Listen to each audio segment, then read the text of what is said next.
Morning. I didn't hear you. Good morning. That's better. You have a good time today? Yep. All right. This is going to be fun and it's going to be educational. You know anything about electricity? You know if you plug in the toaster, you get warm toast, right? Good. I'll give you a little example of what we're going to do today as far as the comparison in voltage. We have 110 volts in the house. That's what runs our outlets, and that's what runs our lights in the house. That's 110 volts. I'm going to put 12,000 volts in this line up here. That's why I've got this thing right up here, and I want you guys to guarantee me you're not going to get up and come beyond that, or we'll have to stop right now. Guarantee me? All right. I've also got a sign down here. If you ever see a sign like that, respect it. You see the sign? It's danger, high voltage. You've got to stay away from stuff like that. Always remember that, because you don't know what's there. I'm going to go ahead into some more detail later on, but right now we're going to start with a 15-minute video. Can you all see the TV okay? Yeah. Do you like rap music? All right, we're going to have rap music on the video, so you ought to get into it okay.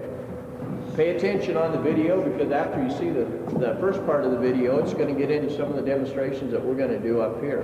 We're going to get into telling you what can happen if you put a kite into a high line.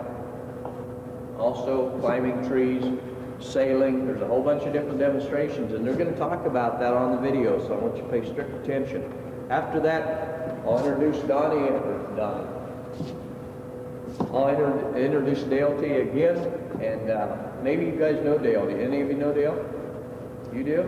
Okay, you'll see him around town working in the big trucks. So we'll go ahead and get started with the video right now.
You know, electricity isn't a bad thing.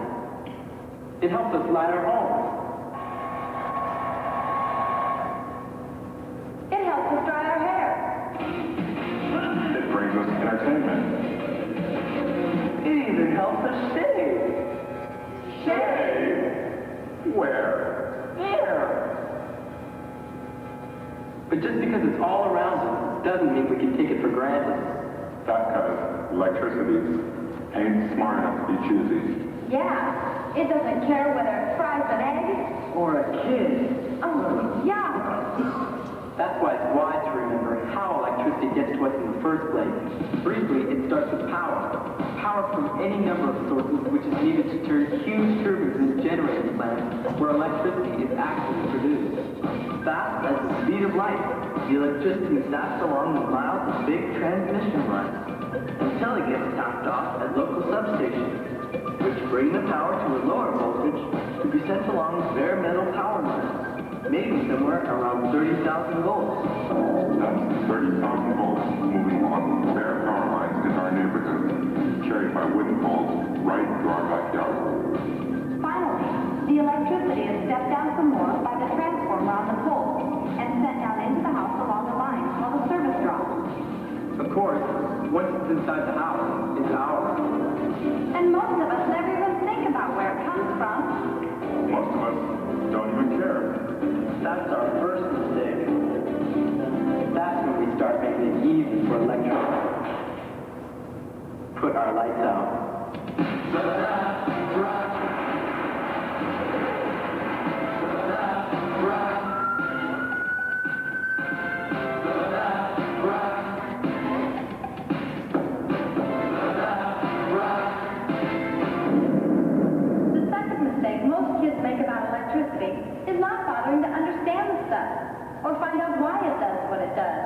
and it's not that complicated.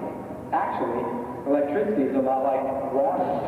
In a water system, a pump provides pressure, which is needed to move the water forward through pipes and hoses. That's easy. Well, an electrical system works the same way. Only instead of a pump, you have a generating plant. And like the pump putting out water pressure, the generating plant puts out an electrical pressure called voltage. And instead of water running through a hose, you have current running through a wire. But what all of us need to remember is... What we need to remember is that, just like water, electricity is always seeking its lowest level, always seeking the ground. And it doesn't care how it gets there. The power company tries to keep this from happening by putting insulators between the poles and the bare metal lines. But touching one of those energized lines, say with the limb of a tree, will immediately create a path, a sudden line of least resistance that the current flow will use to seek the ground. And what happens if you become part of that path? You get whacked. You get back. Oh, that's for the bird. I don't believe it. For the bird? Use your eyes, guys. The birds sit on the power lines every day without getting electrocuted. It can't be that dangerous. Now look at being a bird brain. You see, electricity always takes the path of least resistance. And when one little bird lands on that power line, it's still easier for the current to keep flowing like it's going. So why get your feathers ruffled? Electricity is always seeking the ground, remember? And it doesn't care how it gets there. What if that safe little birdie happens to touch the pole or anything connected to the ground with its wings? Yep, fry birdie, as the current suddenly finds a quick way down to the ground, using the pole and our formerly safe bird as its path. Yeah, well, I know dumb bird. Right, you make a much better connection. Yeah, you lose a lot more than just a few feathers. Look, when the human body gets zapped by electricity, it's really bad news. The current can throw our hearts into spasm or stop them altogether. Yeah, or it can scramble the nerve center that controls breathing. Oh well, you didn't need those lungs anyway. And you sure don't need the massive tissue damage electricity can cause. Tissue damage? Sure, electricity is just using you as a path. What it's looking for is the ground. No chance to run, no chance to shout. When the juice goes in, the juice comes out.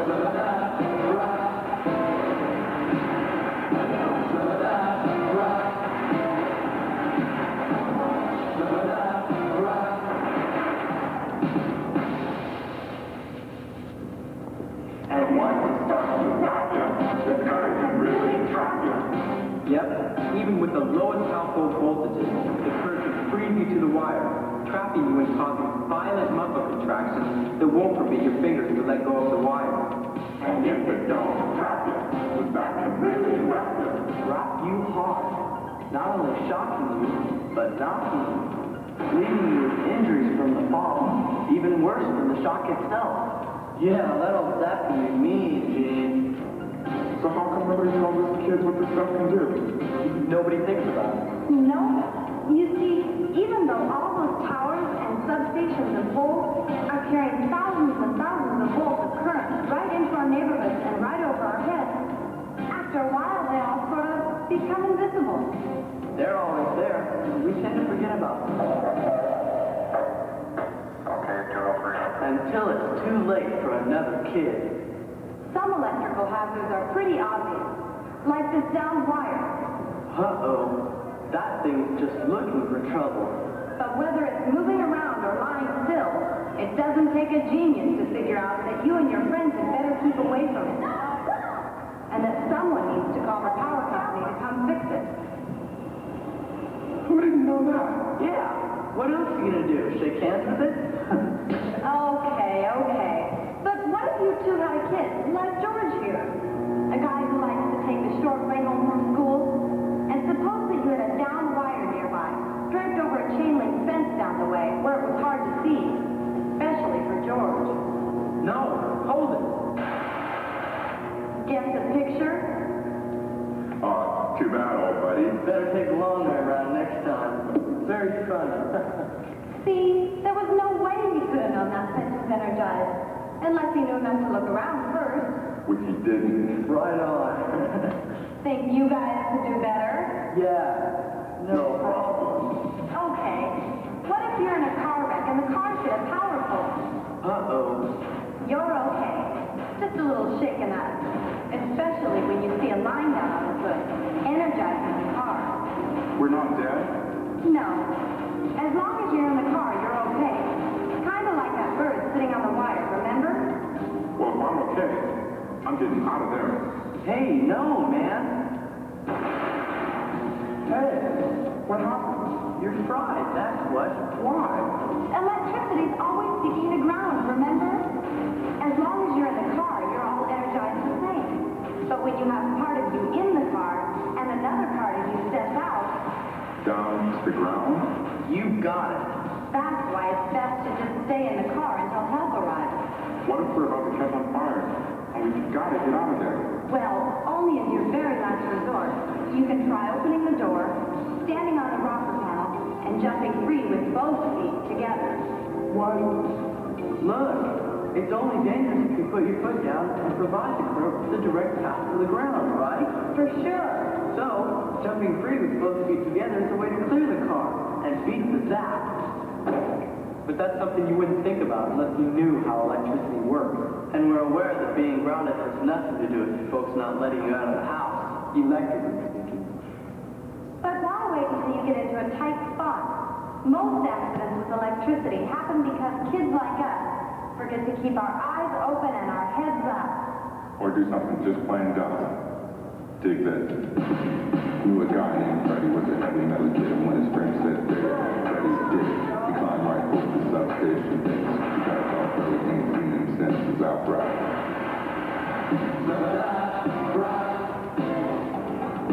Cindy. Knew a girl named Patty who was up on the roof, putting up an antenna just for a goof. She raised it high without using her eyes, for Patty lit up like the 4th of July. That's right.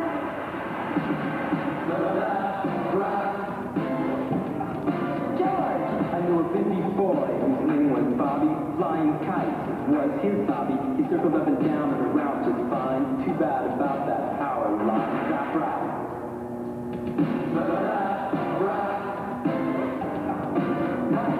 Knew a guy named Dennis, the outdoor type, decided to lay some irrigation pipe. He raised it higher, didn't see the wire. Now the fields are getting drier and drier. That's right.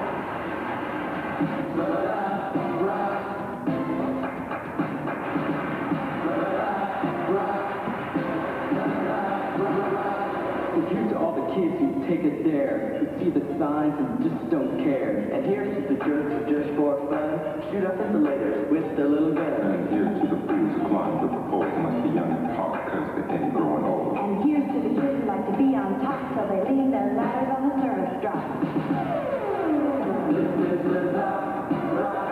And now it's time, we gotta go. Hope you all enjoy the show. Try to keep a warning in your head.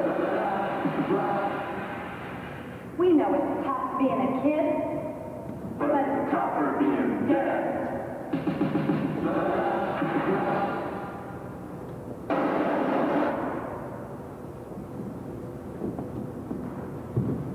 Like the video? Yeah. All right. Okay, I told you saw Dale around town sometimes working with electricity and stuff. He's the one that's in charge of getting your electricity to your house. So if you got a problem, you call him. See these gloves I have on? Okay, they're a spatial rubber glove. You can't buy them just anywhere. You have to go to a special place to buy them. I'm going to wear these to help protect me today. They're like an insurance policy to me. This stick here, this stick is tested at 20,000 volts for every foot. Got that? Okay, that's a lot of voltage, and I know it's kind of hard to understand sometimes. We're dealing in awful high voltage here. But anytime you're out climbing trees or playing around home, you see any power lines, you don't know what kind of voltage is there. So we have to be very cautious when it comes to any kind of voltage. These gloves also have to be sent in every 90 days. They should get sent into a testing laboratory, and they test these gloves to make sure there's no holes in them. Dale can be out working on the line, And if he accidentally gets a little tiny pinhole in here, it could mean that he could either live or die. So there's a lot of difference there. He has to take very good care of it. He's also got a set of sleeves I'll show you over there a little later on that work over his arms and shoulders. They're also to protect him. And that's why I'm wearing these things today, is for my protection. Now I'll go ahead and get started up here on the demonstration. Remember the voltage I said we got in here now? What is it? 12,000 volts, okay? I've got it turned on right now. Do any of you ever help your folks put up TV antenna? Maybe you don't have TV antennas. Have you helped your folks? Were they very careful around the wires? Okay, a lot of us are kind of homebodies. We like to do a lot of that type of stuff ourselves. And in this case, this fella, he's going to put up his own TV antenna, and he says, well, I've got a lot of clearance here. I'm not even going to touch that high line. I'll put up my own antenna. See what happens? You can see we're not even touching the wire there. The wire is full of 12,000 volts, and that electricity is always trying to get to where? It's always trying to get to ground, right? You were paying attention, weren't you? Okay, so that's what we watched here. We watched electricity jump from here over to here, comes down through the mass. Some of it will go through the guy, enter his hand and out his feet. The rest of it's going to come right on through here, and then it's going to go on down the ground. Right here we've got an aluminum ladder. Any of you have aluminum ladders at home? Okay, I'm going to make, I need you all to raise your hand if you have aluminum ladder at home. Now you guys, by raising your hands, you just got a new job. You can put them down now. I'm going to make you guys in charge of aluminum ladders at your house. Anytime anybody gets an aluminum ladder out at home, you're in charge of it. You make sure they don't get it near any power line. A lot of times people like this think that wire's got some covering on it, so you're safe. You're not safe. You don't know what kind of voltage is in there. That insulation may not be enough to cover you. So in this case, electricity can jump from the wire, go down the aluminum ladder. Part of it will go right on down the ladder to ground. Part of it's going to come in his hand, go through his body, out his feet, and down the ground. Do you remember the little guy with the irrigation pipe on the video? Well, what happens so much of the time is we don't look overhead. We don't know what's going on above us. So these two guys are out there talking, and this guy's got a piece of irrigation pipe in his hand. Now, this don't have to be irrigation pipe. It could be tent stakes, aluminum tent stakes, or anything like that. There again, he's going to be talking to the other fellow, and he's not going to be paying attention. But we don't have to make contact again. Can you see his foot down here? It's coming out his foot. Jumps from here over to the pipe, down the pipe, in his hand, and right out his foot. You can see the kind of damage that can do to you. See what your foot looks like? It's charcoal. Any of you fly kites? Do you ever get around power lines? Yeah. Do you? No. What are you going to do if your kite gets in the power line? Let go. Anybody know? What are you going to do? What? You're going to let go? Okay. You let go and run to somebody that can help you. Preferably run home or to an adult and have them call the power company. If you can't get a hold of the power company, who are you going to get a hold of? If you've got an emergency, who do you call? The 911 number? 911, right. A lot of times kites, we say, well, we don't have a problem with a kite. Kite strings, in this case we're using a rod, but kite strings a lot of times come with a metal wire in them, and you can't even see it. It's such a fine little wire. You can see here it jumps over to the kite, down here, in his hand, and out his foot again. I don't know whether you can see it burning on his foot or not. Okay, if you have a string that doesn't have any metal in it, all that string has to be is a little bit damp. It could be damp outside or a little bit moisture in the air. You can get electrocuted that way too. You can get a heck of a shock from it. There again, look what happens to your feet.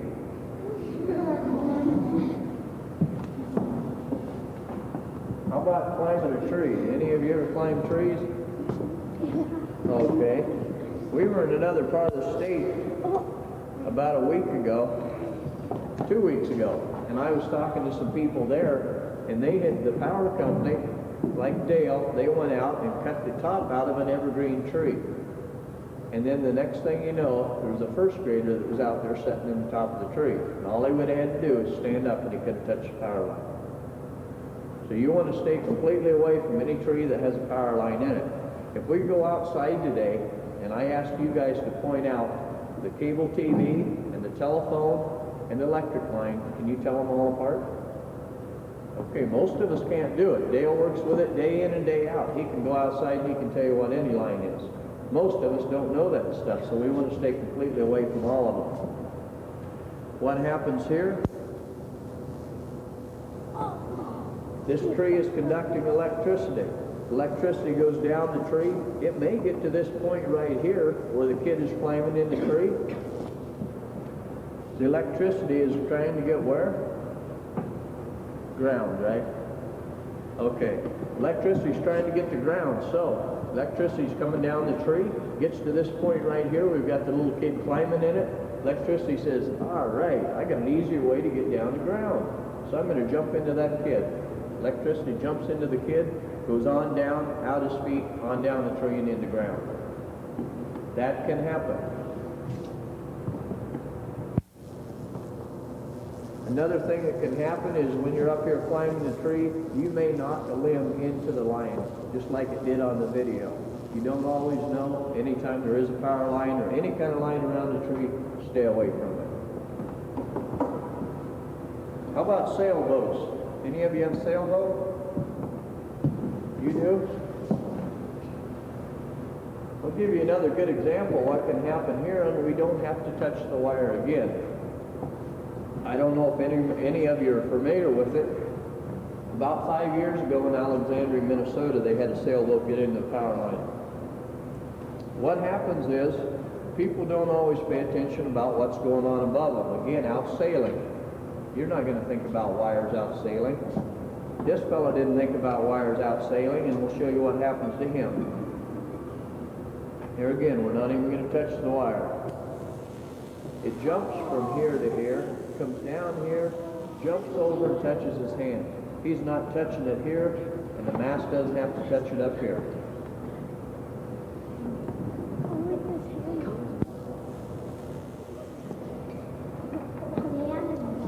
His hand is definitely black. It's starting to hurt a little bit, I imagine.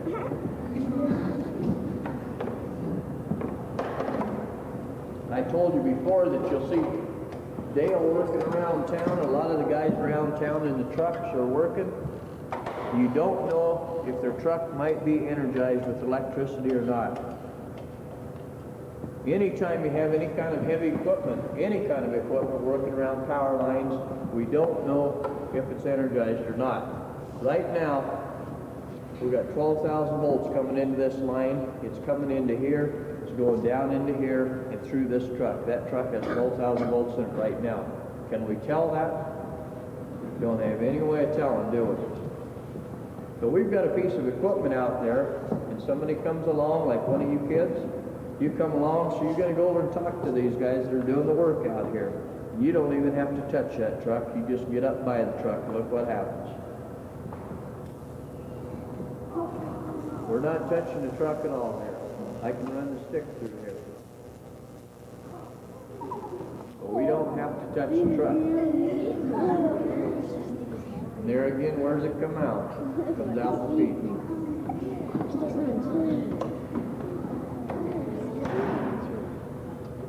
Anytime you come around town and you have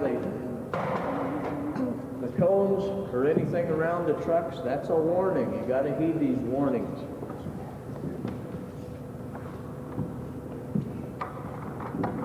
Do you remember the kid that was going home from school, the one to take a shortcut? Remember that on the video? You tell me what happened to him. What happened to him? Yeah, there was a loose wire and it was touching the fence, and he went by the fence and got on. Right. There was electric wire on the fence and he didn't see it, so he didn't know it was energized. And that's what we've got right here. We've got the 12,000 volts coming down the line, lying on the fence. And what's going to happen? We don't know, do we? We're going to come home from school like that kid did, and we're going to come out here and we want to climb this fence or jump over the fence or do something with the fence. And we can't see clear over here, so we don't know there's electricity there. And all we have to do is get up close to this wire, up to this fence. The electricity comes over, jumps over to you. Can you see his feet again?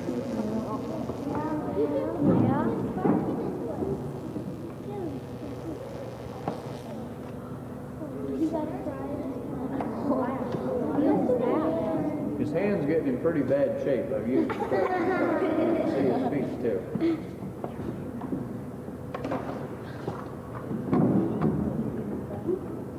Maybe you can even smell it burning. What did they say about the guy in the car? Was he safe in the car? He was safe in the car, right. What happens when he gets out of the car?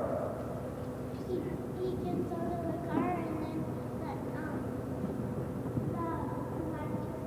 goes running down. So there's electricity in the ground and he gets out and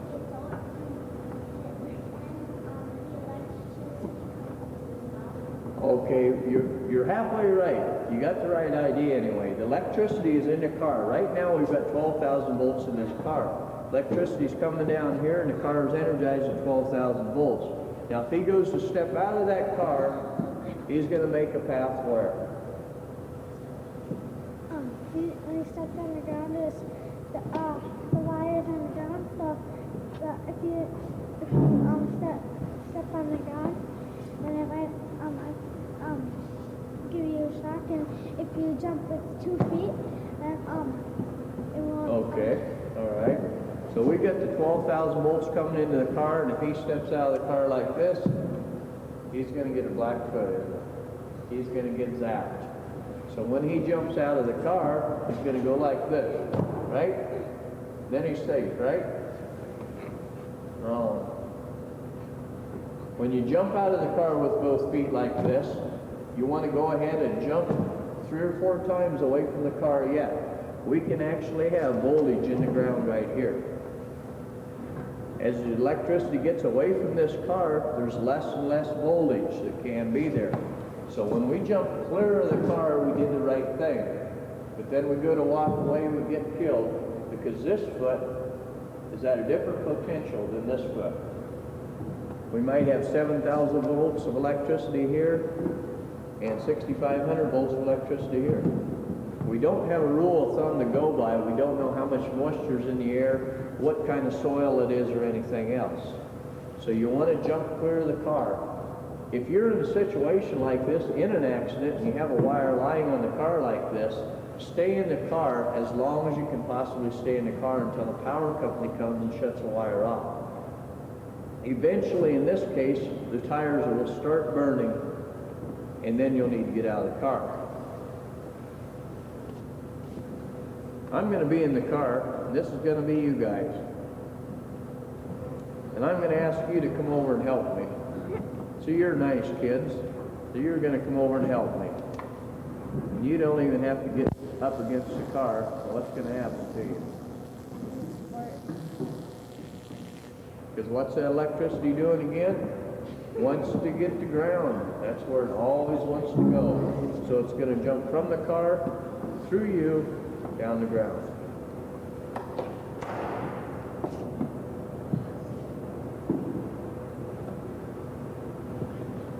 That's pretty much the demonstrations. Do you have any questions on the demonstrations? Yeah. Like if there's water around you, with the electricity getting the water? Yeah, the electricity can go to water. That can be a ground. Because then, like if you have now electricity and you want to get it out, sort of like faster than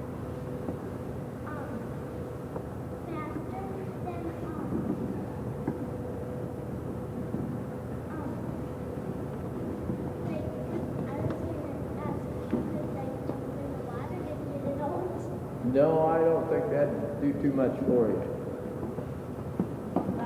One time when we sometimes take the cover off of baseballs, they have strings all around it. Then you hit it around. One time we hit it on the power line, and then we were trying to get it out with a wooden piece, trying to get it off. All of a sudden, someone knocked it into the water. Then my cousin said, we should take a cat and see what happens. Is there any other questions? Yeah. If there's an anchor down in the boat and there's electricity down in the water and the anchor comes down, could the anchor get shocked and then it can come up into the boat? It's possible, depending on what type of boat it is, yeah. Whether it's fiberglass or aluminum, metal. I'm going to show you guys what Donnie has to work with. Dale has to work with so much of the time. I'm going to have him put on a piece of equipment to show you how he dresses if he has to go out and find a pole. So he usually starts with this hook here. He starts with this hook to start with. Keeps these little covers on here to keep them sharp. That's how he gets them up into the pole. You can see how he's putting them on his feet. Then he jams that in the pole. That's how he climbs. Probably keep these little covers on here today just to keep it a little more safe.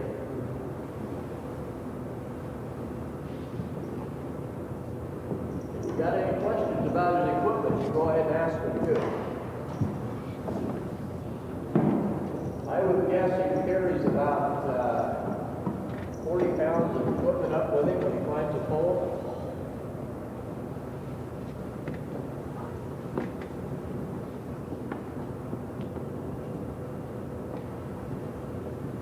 Remember the sleeves I was talking about that protected him? These are the sleeves. Well, there again, they're for protection. They're like an insurance policy.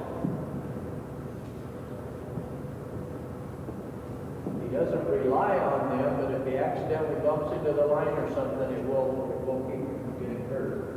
What do you go with that? Your belt? Okay, this is his tool belt. We'll put it on next. It's got all of his equipment, all of his tools that he used to work on the line with. I shouldn't say all of them. They have a hand line that they put on the pole, and they keep bringing tools up and down all the time, too. This thing in front here is called his spear strap. He has to check that out all the time and make sure it passes all the standards too. If he doesn't, he gets up the pole and puts that around the pole and hooks it in and leans back. You know where he's going to end up? On the ground, right? So he has to watch that real close. Then he's got safety glasses here. Anytime you work around that stuff, you got to wear safety glasses too, in case there's anything that flies off and hits you. Then the hard hat's a special hard hat. You can't just go buy a hard hat like that. That hard hat will take electricity. It won't. It will protect you from electricity. In this case, it's a special hat. It meets certain ANSI standards. And, you got a question?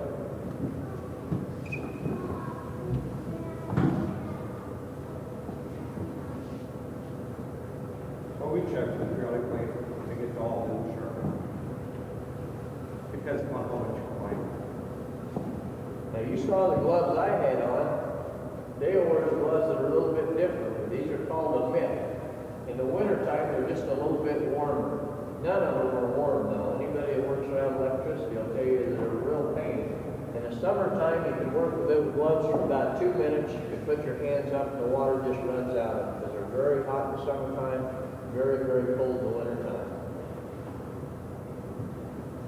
So that's what he looks like when he goes up the pole. Now, if you've got any questions for Dale, he'll have to be happy to answer for you too. Did anybody get a shock on your job? So far, we've been very fortunate. No one has got a shock yet. With all the safety equipment, knowledge of doing the work, pretty well protected. I'm going to pass these around, and if you want to look at any Dale's equipment, you can too. I'll let you see what they have to work with. Try to wind your watch with that. those things. If you don't have any more questions, what I want you to do, one row at a time, we'll start with the first row. You guys can come up here and go by Dale, and he's got some handouts here for you he wants to give you. We have a little magnet you can take home, and you guys all get A's every day, don't you? Okay. You can take your papers home, put them on the refrigerator, and hold them up to this. Okay? And then we've got a little workbook in here too that you can play with. So with that, let's go ahead and start with the first row, and you guys ask Dale any questions on your way out. Look at any of his